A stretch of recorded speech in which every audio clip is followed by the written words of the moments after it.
These women are talking about how they're not going to date men, sleep with men, procreate with men, and all these other things, right? Feminism is going to lead these women into dating each other.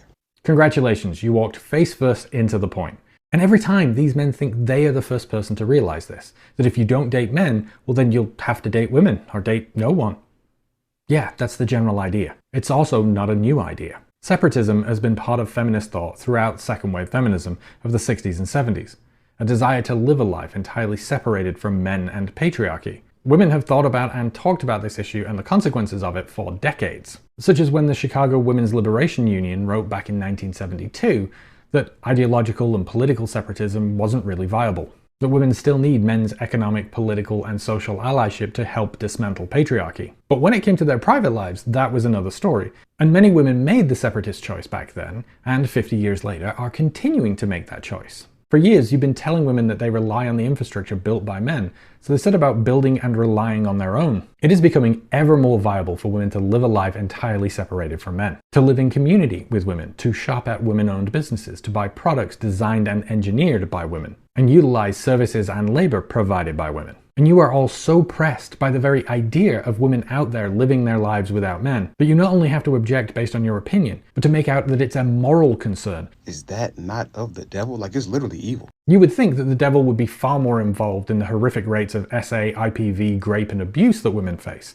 The deadliest threat a woman faces is the man in her own home. And when women, battered and broken by what we've done to them, say enough, rather than respect that, or better yet, take a moment of introspection to wonder why every woman you'll date has a story of being abused or harassed by a man, you use it as another opportunity to degrade women further, mocking them even as they say no more. That is the devil's work. Like, imagine if men got on this app and said, oh yeah, we're going to participate in the 4Bs. Oh, but men did.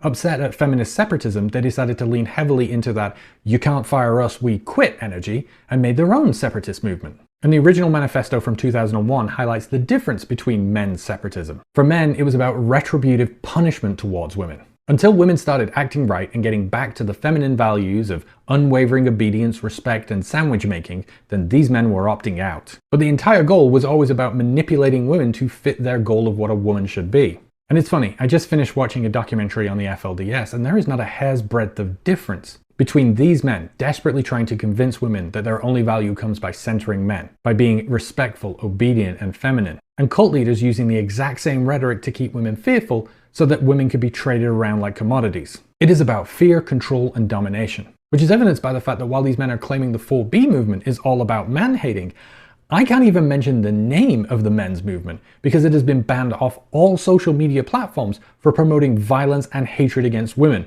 with real-life consequences. It was never about them going their own way, which is proven by the fact that they cannot help themselves but comment on, critique, and invade any space where men are decentered, which ultimately is what this is all really about.